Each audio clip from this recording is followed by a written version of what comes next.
বিদেশি প্রতিষ্ঠানের নথি জালিয়াতি করে ঠিকাদারি কাজ বাগিয়ে নেয়ার প্রমাণ পাওয়ার পরও কোনো ব্যবস্থা না নেওয়ার অভিযোগ উঠেছে দুর্যোগ ব্যবস্থাপনা ও ত্রাণ মন্ত্রণালয়ের বিরুদ্ধে। দুর্যোগ ব্যবস্থাপনা অধিদপ্তরের তদন্তেই পুরো জালিয়াতি ধরা পড়ার পরও রহস্যজনক কারণে নিশ্চুপ মন্ত্রণালয়।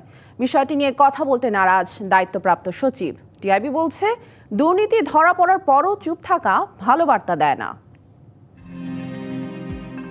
চলতি বছরের শুরুতে দুর্যোগ ব্যবস্থাপনা অধিদপ্তরের একটি প্রকল্পে ১৭ কোটি টাকা দামের ভারী ক্রেন সরবরাহের প্রাথমিক কার্যাদেশ পায় মেসার্স সরকার কবির আহমেদ নামের একটি ঠিকাদারি প্রতিষ্ঠান।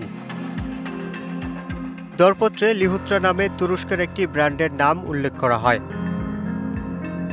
কিন্তু কার্যাদেশ চূড়ান্ত করার আগে সন্দেহ তৈরি হলে প্রতিষ্ঠানটির কাগজপত্র খতিয়ে দেখার উদ্যোগ নেয় দুর্যোগ ব্যবস্থাপনা অধিদপ্তর। এজন্য গেল ৬ মে ৫ সদস্যের একটি তদন্ত কমিটিও গঠন করা হয়। লিহুত্রা সম্পর্কে খোঁজখবর নিতে পররাষ্ট্র মন্ত্রণালয় ও আইসিটি ডিভিশনকেও চিঠি দেয় তদন্ত কমিটি। এর পরিপ্রেক্ষিতে তুরস্কে বাংলাদেশ দূতাবাস সংশ্লিষ্ট ঠিকানায় গিয়ে কোম্পানির নানা অসঙ্গতি পান। কোম্পানির নাম, লোগো এবং যথাযথ ডকুমেন্টস নেই। কোম্পানির জেনারেল ম্যানেজার পরিচয় দেওয়া ব্যক্তি বিজনেস কার্ড দিতে পারেননি। ওয়েবসাইটেও নেই বিস্তারিত তথ্য। দূতাবাস এ সংক্রান্ত প্রতিবেদন জমা দেয় ৪ জুন। তার ১০ দিন পর ১৪ জুন একই রকম প্রতিবেদন দেয় আইসিটি ডিভিশনও। বলা হয়, দরপত্রে যে প্রতিষ্ঠানের পরিচয় উল্লেখ আছে, ডোমেইনের রেজিস্ট্রেশন তথ্যে তার কোনো মিল পাওয়া যায়নি। জালিয়াতি প্রমাণ হওয়ায় মেসার্স সরকার কবির আহমদ ঠিকাদার প্রতিষ্ঠানকে ২০২৮ সালের জুন মাস পর্যন্ত সরকারি ক্রয় কাজে অযোগ্য ঘোষণা করার সুপারিশ করে দুর্যোগ ব্যবস্থাপনা অধিদপ্তরের তদন্ত কমিটি। কিন্তু অধিদপ্তরের সুপারিশের পরও দুর্যোগ ব্যবস্থাপনা ও ত্রাণ মন্ত্রণালয় ঠিকাদারি প্রতিষ্ঠানের বিরুদ্ধে কোনো ব্যবস্থা নেয়নি। এ বিষয়ে জানতে দুর্যোগ ব্যবস্থাপনা ও ত্রাণ সচিবের টেলিফোনে যোগাযোগ করা হলে সহকারী জানান, এ বিষয়ে পরে যোগাযোগ করা হবে। হ্যাঁ এবার খেয়াল আসছে এবার।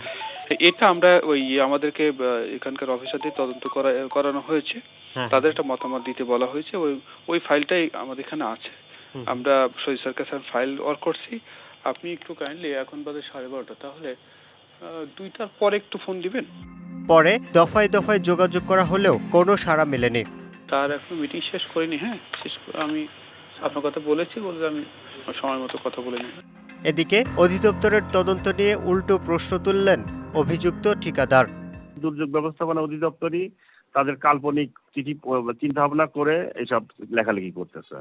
এগুলো টোটালি দুর্যোগ অধিদপ্তরের লেখাগুলো ভিত্তিহীন। টিআইবি বলছে, সরকারি সংস্থার তদন্তেই দুর্নীতির প্রমাণ পাওয়ার পরও মন্ত্রণালয়ের চুপ থাকা ভালো বার্তা দেয় না। এই ক্ষেত্রে তাকে এই প্রতিষ্ঠানকে অবশ্যই অনতিবিলম্বে নিষিদ্ধ করা এবং কালো তালিকাভুক্ত করার যৌক্তিকতা আছে এবং বাধ্যবাধকতা আছে। এবং যেটা যদি বিলম্ব হয় এবং যদি বাস্তবে যেটা স্থগিত রাখা হয় এবং যেটা যে এই কালো তালিকাভুক্ত যদি না করা হয় অযৌক্তিকভাবে, যদি না করা হয় অযৌক্তিকভাবে, রিপিট করছি, তাহলে কিন্তু সেটি অত্যন্ত নেতিবাচক একটা দৃষ্টান্ত হবে। এ অবস্থায় মন্ত্রণালয় কেন ব্যবস্থা নিচ্ছে না তাও জবাবদিহির আওতায় আসা উচিত বলে মনে করেন এই বিশ্লেষক। এটা মন্ত্রণালয় কেন করছে না সেই প্রশ্নের জবাব মন্ত্রণালয়কে দিতে হবে।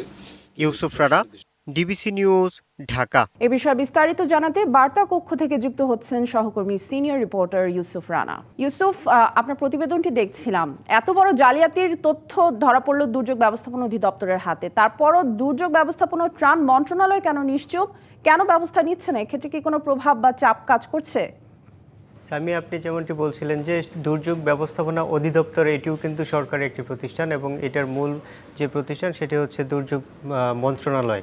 এই দুর্যোগ ব্যবস্থাপনা মন্ত্রণালয় এবং অধিদপ্তর এই দুই প্রতিষ্ঠানের সমন্বয় করে কিন্তু যদি কাজ করে তাহলেই একটি হচ্ছে ভালো কাজ করা সম্ভব। কিন্তু সেই জায়গায় কিন্তু আমরা এখন দেখলাম যে দুর্যোগ ব্যবস্থাপনা অধিদপ্তর এবং মন্ত্রণালয়ের মধ্যে একটি দূরত্ব আছে। তা না হলে অধিদপ্তরের পক্ষ থেকে একটি সুপারিশ গেল এবং মন্ত্রণালয় সেটি বাস্তবায়ন কেন করছে না, সে জায়গায় কিন্তু অধিদপ্তরের পক্ষ থেকেও একটি ক্ষোভ জানানো হয়েছে। আমরা টিআইবির নির্বাহী পরিচালকের সাথে কথা বলেছি। তিনি বলেছেন যে এটি কিন্তু নতুন বিষয় নয়। বাংলাদেশের ইতিহাসে এই যে ঠিকাদারি প্রতিষ্ঠান নানানভাবে কাজ বাগিয়ে নেয়, ভুয়া কাগজপত্র দিয়ে কাজ বাগিয়ে নেয়, এটি কিন্তু নতুন নয়। অন্তর্বর্তী সরকার দায়িত্বে আসার পর এই কাজটি আরও স্বচ্ছতা হবে এমন কিন্তু প্রত্যাশা সব মানুষেরই ছিল এবং মন্ত্রণালয় সংশ্লিষ্ট যারা কাজ করেন তাদেরও ছিল যে এই জায়গাটি থেকে একটি স্বচ্ছতা আসবে, কিন্তু আমরা দেখলাম যে এই ঘটনায় কিন্তু প্রমাণ করছে যে এই ঠিকাদারি কাজে যে স্বচ্ছতা সেটি পুরোপুরি আসেনি। আমরা সিপিডির একটি অনুষ্ঠানে শুনছিলাম যে তারা বলছিলেন এরকম যে ডিজিটালাইজড করা হয়েছে এবং নানান ধরনের উদ্যোগ নেওয়া হয়েছে এই ঠিকাদারি কাজ, সরকারি প্রতিষ্ঠানের যে ঠিকাদারি কাজ সেই কাজগুলো করার জন্য, কিন্তু প্রকৃতপক্ষে যে স্বচ্ছতা এবং দুর্নীতি অনিয়ম বন্ধের যে উদ্যোগ এবং বন্ধ করার যে কার্যকর যে উদ্যোগ সেটি কিন্তু এখনো হয়নি। যেমনভাবে এখানে স্বচ্ছতা আনার জন্য ডিজিটালাইজড করা হয়েছে, ঠিকাদারিরা প্রতিষ্ঠান যারা দুর্নীতি বা অনিয়ম করে কাজ নেন, যারা এই ধরনের কাজের সাথে অভ্যস্ত, আমি বলছি না যে সবাই এই দুর্নীতি বা অনিয়ম করে, কিন্তু যে গুটি কয়েক প্রতিষ্ঠান দুর্নীতি বা অনিয়ম করে তারা কিন্তু এই ডিজিটালাইজ যে সিস্টেম এটাকেও নানানভাবে প্রভাবিত করে এবং তারা তাদের এই কাজটি কিন্তু বাগিয়ে নেয়। এই ধরনের ঘটনা আরও অনেক ঘটেছে। এই সরকার আসার পরেও এই ধরনের গণমাধ্যমে অনেক প্রতিবেদন এসেছে, কোথাও কোথাও শাস্তি হয়েছে। টিআইবি যেটা বলছে যে যদি এই ধরনের ঘটনা প্রমাণ হয় এবং সেটার যদি দৃষ্টান্তমূলক শাস্তি না হয় তাহলে এটি একটি খুবই খারাপ বার্তা যাবে এবং এই ধরনের যে দুর্নীতির মাধ্যমে কাজ করেও পার পাওয়া যায় সেই যে সংস্কৃতি সেটি প্রতিষ্ঠিত হবে এবং এটির মাধ্যমে কিন্তু মানে দুর্নীতিমুক্ত বাংলাদেশ গড়ার যেই কাজ সেই জায়গাটা কিন্তু বড় ধরনের বাধাগ্রস্ত হবে। ইউসুফ, এক্ষেত্রে আপনি যেটা বলছিলেন যে সমন্বয়ের অভাব বা চাপ বা নানা ধরনের প্রভাব যেটি কাজ করে থাকে, এসব ক্ষেত্রে সরকারি প্রকল্পে বা বিভিন্ন ধরনের ঠিকাদারি প্রতিষ্ঠানের দুর্নীতি তদন্তের বিষয়টি আসলে কতটা কঠিন বা জটিল আপনি কি মনে করছেন?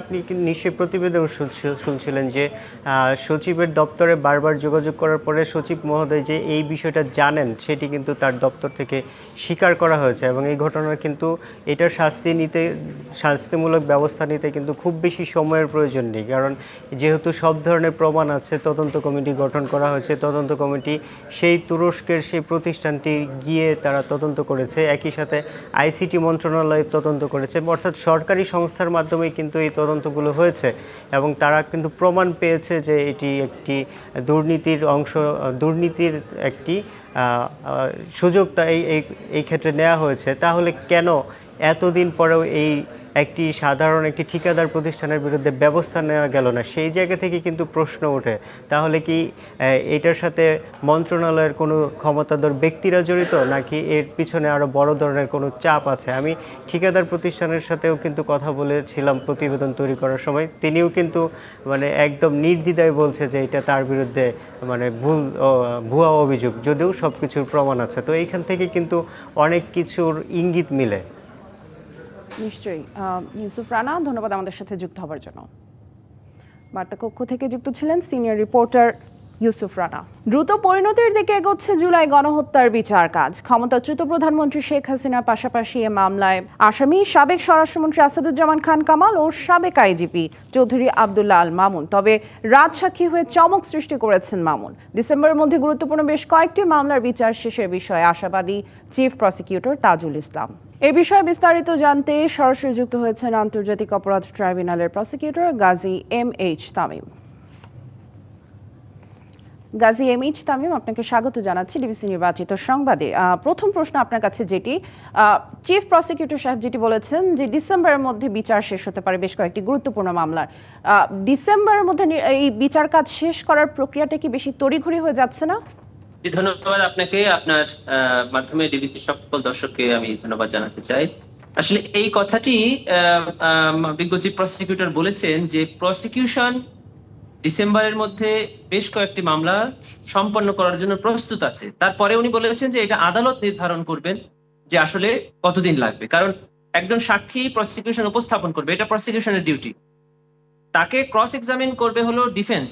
এখন ডিফেন্স একজন সাক্ষীকে কত সময় ধরে ক্রস এক্সামিন করবে এটা ডিফাইন করে দিবে, এটা ডিটারমাইন করে দিবে ট্রাইব্যুনাল। এজন্য কোনো সুনির্দিষ্ট সময় নির্ধারণ করে বলে দেওয়া কোনো মামলার ন্যায় বিচারের ক্ষেত্রে পরিপন্থী। প্রসিকিউশন যেটা বলতে পারে সেটা হলো একটা সম্ভাব্য তারিখ বলতে পারে যে আনুমানিক প্রসিকিউশনের যে প্রস্তুতি একটা মামলা শেষ করার জন্য সেটাতে আনুমানিক এতদিন সময় লাগতে পারে, এটা প্রসিকিউশন বলতে পারে। কিন্তু আসলে মামলা শেষ হওয়ার সময় আসলে কতদিন লাগবে এটা ট্রাইব্যুনাল ছাড়া আর কেউ জানবে না, এটাই হলো স্বাভাবিক। নিশ্চয়ই এর আগেও আদালত এ বিষয়ে মন্তব্য করেছিলেন আইন উপদেষ্টার এক বক্তব্যের প্রসঙ্গে যে ট্রাইব্যুনালের যে রায়ের প্রক্রিয়া সে বিষয়ে বাইরে মন্তব্য করাটা সমীচীন নয়, এমন একটি মন্তব্য করেছেন। সেক্ষেত্রে আসলে এই ধরনের মন্তব্য করা বিচার প্রক্রিয়াটাকে কতটা প্রভাবিত করে বা বাধাগ্রস্ত করে? যে আমি আবারও বলছি যে চিফ প্রসিকিউটর এটা পরিষ্কার করে দিয়েছেন যে এটা হলো প্রসিকিউশনের প্রস্তুতি, কিন্তু এটা আসলে শেষ হবে কবে এটা আদালত নির্ধারণ করবে। আর এর বাইরে যদি কেউ এটা অবশ্যই যদি কোনো সময় নির্ধারণ করে দেন বা সময় নির্ধারণের জন্য প্রেসার করা হয়, সেটা অবশ্যই ন্যায় বিচার পরিপন্থী এবং প্রসিকিউশন কখনোই এটা করবে না। প্রসিকিউশন আদালতের সামনে সাক্ষ্য নিয়ে উপস্থিত হয়, ট্রাইব্যুনাল তাকে এক্সামিন করে, ট্রাইব্যুনালের সামনে তাকে আসামি পক্ষ এক্সামিন করে। প্রসিকিউশনের মামলা শেষ করার জন্য কোনো তাড়াহুড়ো নাই। প্রসিকিউশন ন্যায় বিচারের জন্য যা করার তার করার জন্য প্রস্তুত আছে। নিশ্চয়ই সেক্ষেত্রে আসলে সময়সীমাটা কেমন লাগতে পারে, যেহেতু একটি ধারণা সবার মনে চলে এসেছে, সেক্ষেত্রে সময়সীমা পুরো বিচারের কত লাগতে পারে বা কতদিন ধরে হতে পারে পুরো প্রক্রিয়াটা? আপনার আপনার এই প্রশ্নটাই হলো ন্যায় বিচারের পরিপন্থী। আমি যদি এখন কোনো একটা সময় বলে দেই তাহলে এবং দেখা যায় যদি হ্যাঁ সেই সময়ের মধ্যে বিচার কার্যক্রম শেষ হয়েছে, তাহলে তো এটা অবশ্যই ন্যায় বিচার পরিপন্থী হবে। আমরা কোনো সময় নির্ধারণ করে দিচ্ছি না, আমরা ন্যায় বিচারের স্বার্থে ডিফেন্সকে পূর্ণ রাইটস যেগুলো আইনের ভেতরে আছে সেগুলো দেওয়ার জন্য প্রস্তুত আছি। নিশ্চয়ই, একদম পরিষ্কার বুঝতে পেরেছি। জনাব গাজী এম.এইচ. তামিম, ধন্যবাদ আমাদের সাথে যুক্ত হওয়ার জন্য। এবার বাংলাদেশি নাগরিকদের জন্য বেশি সংখ্যক মেডিকেল ভিসা দেওয়ার সিদ্ধান্ত নিয়েছে ভারতের পররাষ্ট্র মন্ত্রণালয়, আর এর সিদ্ধান্ত রবিবার থেকে কার্যকর হবে। দীর্ঘদিন পর আবারও সমাগম ঘটবে বাংলাদেশি পর্যটকদের, এমনটাই মনে করছেন সংশ্লিষ্টরা। আর এ খবরে অনেকটাই খুশি কলকাতা সহ মুম্বাই, চেন্নাই, হায়দ্রাবাদ, ব্যাঙ্গালোর ও দিল্লির ব্যবসায়ীরা।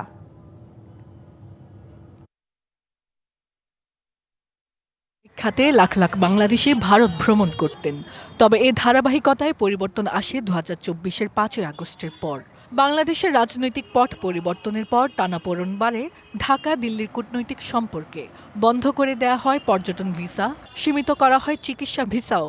এ কারণে বাংলাদেশিদের ভারত ভ্রমণে ধস নামে, আর এর প্রভাব পড়ে ভারতের পর্যটন, চিকিৎসা ও অর্থনৈতিক খাতে। এমন পরিস্থিতিতে এবার ভারতীয় পররাষ্ট্র মন্ত্রণালয় জানিয়েছে বাংলাদেশি নাগরিকদের মেডিকেল ভিসা নীতি সহজ করা হচ্ছে, আর তা কার্যকর হবে রবিবার থেকে। এমন সিদ্ধান্তে আবারও বেশি সংখ্যক বাংলাদেশি ভারতে আসতে পারবেন, তাই খুশি ভারতীয় হাসপাতাল সংশ্লিষ্টরা। এটা চিন্তাই করিনি যে ওরা আলাদা আমরা আলাদা, আমাদের ল্যাঙ্গুয়েজ, খাবার দাবার, কালচার সবই একই আছে। তো আমরা সেটা চাই না যে কোনো আমাদের মধ্যে একটা ভাগাভাগি হোক। একই আশা ভারতের হোটেল সহ অন্যান্য খাতের ব্যবসায়ীদের। যদিও কয়েকদিন আগে বাংলাদেশিদের জন্য ভিসা ফি বাড়িয়ে 824 টাকার পরিবর্তে 1,500 টাকা করেছে ভারতীয় কর্তৃপক্ষ। Hasna Akter, DBC news desk.